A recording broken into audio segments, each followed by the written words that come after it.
أعوذ بالله من الشيطان الرجيم. بسم الله الرحمن الرحيم. يا أيها المزمل قم الليل إلا قليلا نصفه أو انقص منه قليلا أو زد عليه ورتل القرآن ترتيلا إنا سنلقي عليك قولا ثقيلا إن ناشئة الليل هي أشد وطئا وأقوم قيلا إن لك في النهار سبحا طويلا واذكر اسم ربك وتبتل إليه تبتيلا رب المشرق والمغرب لا إله إلا هو فاتخذه وكيلا واصبر على ما يقولون واهجرهم هجرا جميلا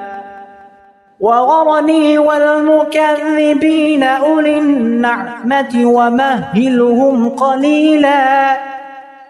إن لدينا أنكالا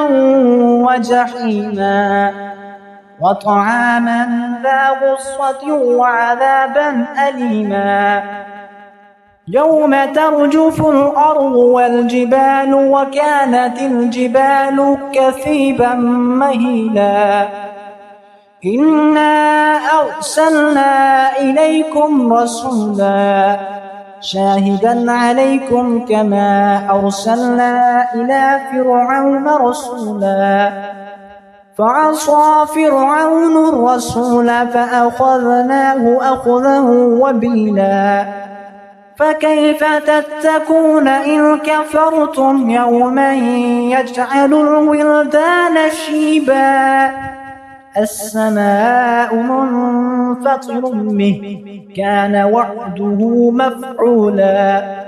إن هذه تذكرة فمن شاء اتخذ إلى ربه سبيلا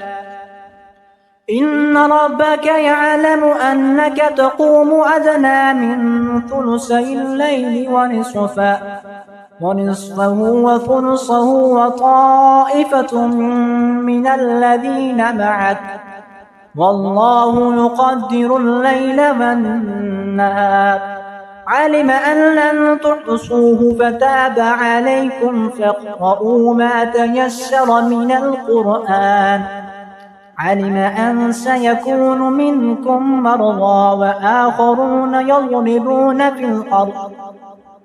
في الأرض يبتغون من فضل الله وآخرون يقاتلون في سبيل الله فاقرؤوا ما تيسر منه وأقيموا الصلاة وآتوا الزكاة وأقرضوا الله قرضا حسنا وما تقدموا لأنفسكم من خير تجدوه عند الله هو خيرا وأعظم أجرا واستغفروا الله إن الله غفور رحيم صدق الله العظيम। चैनल को subscribe like करना न भूलें और वीडियोस के बारे में कमेंट ज़रूर किया करें।